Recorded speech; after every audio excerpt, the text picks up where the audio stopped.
ইউক্রেনের আবাসিক এলাকায় লুকিয়ে রাখা হয়েছিল প্রাণঘাতী বোমার স্তূপ, আর তাতে রাশিয়ার নিখুঁত সার্জিক্যাল স্ট্রাইক। অন্যদিকে পুতিনের পঞ্চম প্রজন্মের ফাইটার জেট SU-57-এ যুক্ত হলো এক নতুন ঘাতক মিসাইল, যা ফাঁকি দেবে আমেরিকার প্যাট্রিয়ট ডিফেন্স সিস্টেমকেও। কি ঘটতে যাচ্ছে আগামী 24 ঘন্টায় জানতে হলে ভিডিওটি শেষ পর্যন্ত দেখুন।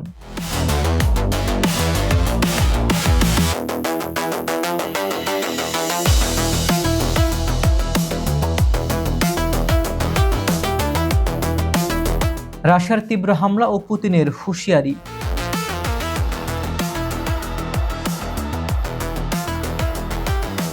রাশিয়া ও ইউক্রেনের মধ্যকার যুদ্ধ এক নতুন মাত্রায় প্রবেশ করেছে।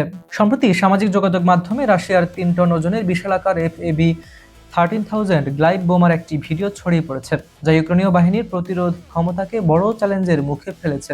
প্রায় 1.4 টন বিস্ফোরকবাহী এই শক্তিশালী বোমাটি জাপোরিজিয়া অঞ্চলের ওরিখিভ এলাকায় ইউক্রেনের অগ্রবর্তী অবস্থানগুলো লক্ষ্য করে নিক্ষেপ করা হয়েছে। এছাড়া 12 ও 13 জুলাইয়ের মধ্যরাতে জাপোরিজিয়া অঞ্চলের রাশিয়ার 134টি দূরপাল্লার ড্রোন এবং 3টি গাইডেড অ্যাভিয়েশন মিসাইল দিয়ে চালানো হামলায় অন্তত 2 জন নিহত ও 11 জন আহত হয়েছেন।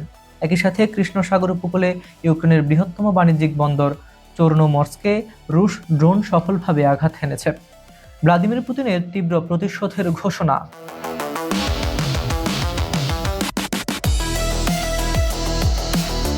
গত 13 জুলাই এক বিবৃতিতে রুশ প্রেসিডেন্ট ভ্লাদিমির পুতিন ইউক্রেনীয় হামলার জবাবে আরও কয়েক গুণ শক্তিশালী পাল্টা আঘাত হানার ঘোষণা দিয়েছেন। তিনি স্পষ্ট করে বলেছেন, আমাদের প্রতিক্রিয়া সবসময় পারস্পরিক এবং কয়েক গুণ বেশি শক্তিশালী হবে। শত্রুতা ইতিমধ্যে টের পাচ্ছে এবং ভবিষ্যতেও তা আরও বড় আকারে অনুভব করবে। রাশিয়ার তেল ট্যাঙ্কার ও জ্বালানি খাতে ইউক্রেনের সাম্প্রতিক ড্রোন হামলার কথা উল্লেখ করে পুতিন জানান, এই হামলা সাময়িক সমস্যা তৈরি করলেও রাশিয়ার জ্বালানি ব্যবস্থা অত্যন্ত শক্তিশালী এবং ক্রিমিয়া এমন একটি নতুন সরবরাহ ব্যবস্থা তৈরি করা হচ্ছে যা শত্রুর নাগালের বাইরে থাকবে। রাশিয়ার ফেডারেল সিকিউরিটি সার্ভিস দাবি করেছে, তারা রাশিয়ার সামরিক ও প্রতিরক্ষা স্থাপনা লক্ষ্য করে চালানো ইউক্রেনের একটি নজিরবিহীন ও বড় ধরনের ড্রোন হামলা নস্যাৎ করেছে। এফএসবির মতে এই অভিযানে কৃত্রিম বুদ্ধিমত্তা চালিত ড্রোন ব্যবহার করা হচ্ছিল, যা ইলেকট্রনিক যুদ্ধকালীন হস্তক্ষেপ বা জ্যামিং প্রতিরোধ করতে সক্ষম। ইউক্রেনীয় গোয়েন্দা সংস্থা পশ্চিমা শক্তির সহায়তায় এই পরিকল্পনা করেছিল এবং এর পার্টস বা যন্ত্রাংশগুলো ইউক্রেন সীমান্তবর্তী ব্রায়ানস্ক অঞ্চল দিয়ে গোপনে রাশিয়ায় পাচার হয়েছিল। অভিযানে এফএসবি 24টি এফবিডি ড্রোন জব্দ করে, যার প্রতিটিতে 1 কেজির বেশি টিএনটি সমমানের বিস্ফোরক ছিল। জব্দকৃত কিছু ইলেকট্রনিক যন্ত্রাংশ মার্কিন যুক্তরাষ্ট্র, যুক্তরাজ্য, কানাডা এবং সুইডেন থেকে আনা হয়েছিল বলে রাশিয়া দাবি করেছে। বেসামরিক এলাকায় অস্ত্র মজুত।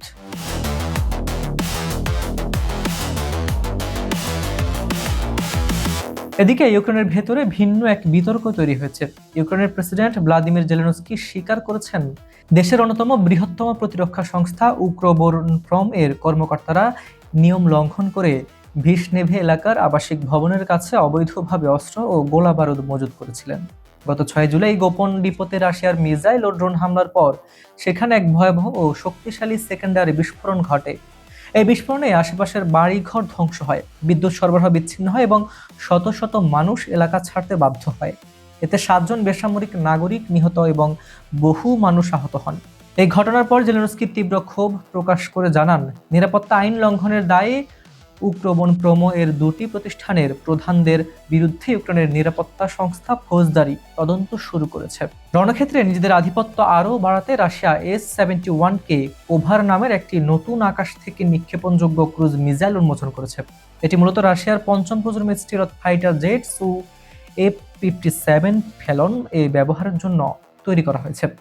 ইউক্রেনীয় সামরিক গোয়েন্দা সংস্থার প্রযুক্তিগত মূল্যায়ন অনুযায়ী এই মিসাইলটির পাল্লা প্রায় 300 কিলোমিটার এবং এটি সাবসনিক গতিতে চলতে পারে। 250 কেজি ওজনের বোমা বহনে সক্ষম এই মিসাইলটির মূল লক্ষ্য হল প্যাট্রিয়ট এয়ার ডিফেন্স সিস্টেমের নাগালের বাইরে থেকে ইউক্রেনের লজিস্টিক হাব, রাডার ও কমান্ড সেন্টারে নিখুঁতভাবে আঘাত হানা। ফাইবার গ্লাস ও অ্যালুমিনিয়ামের বডি দিয়ে তৈরি এই মিসাইলটিতে অত্যাধুনিক টার্মিনাল সিকারের পরিবর্তে বালজিক রিকগনেস নেটওয়ার্ক ও স্যাটেলাইট নেভিগেশন ব্যবহার করা হয়েছে, যা এর উৎপাদন খরচ বহুলাংশে কমিয়ে এনেছে এবং একে গণহারে তৈরির উপযোগী করে তুলেছে। রাশিয়ার এই নতুন মিসাইল প্রযুক্তি এবং ইউক্রেনের অভ্যন্তরীণ কৌশল কি যুদ্ধের মোড় সম্পূর্ণ বদলে দেবে? আগামী 24 ঘন্টা কি তবে কোনো বড় ধরনের ধ্বংসযজ্ঞের ইঙ্গিত দিচ্ছে? তা সময় বলে দেবে। সুপ্রিয় দর্শক, আন্তর্জাতিক রাজনীতির এই উত্তপ্ত পরিস্থিতি নিয়ে আপনার মতামত কি?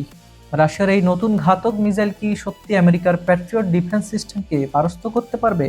কমেন্ট বক্সে আপনার মূল্যবান মতামত অবশ্যই লিখুন। আপনারা পৃথিবীর কোন প্রান্ত থেকে আমাদের আজকের এই ভিডিওটি দেখছেন অবশ্যই লিখে জানান।